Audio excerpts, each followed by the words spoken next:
May bagong subdivision dito sa may Victoria, south of Alabang. Accessible via Daang Rina. Dito to sa barangay Tunasan, Muntinlupa City. At ito na nga ang Samantha Model House.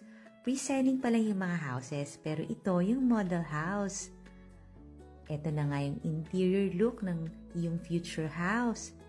Pagpasok mo pa lang, meron na kagad ground floor bedroom. Na may sariling bathroom. Ang lot area nito ay nasa 240 square meters. Combined yung living and dining area. Ang floor area naman nasa 195 square meters. Meron tong 4 bedrooms plus maids room. Ito na yun. At may sarili rin siyang bathroom. Ang ganda ng bahay kapag naka-interior design, no? Ito naman ang iyong kitchen. Regular shape din. Panoorin mo yung full house tour nito sa YouTube channel ng Home Search Philippines.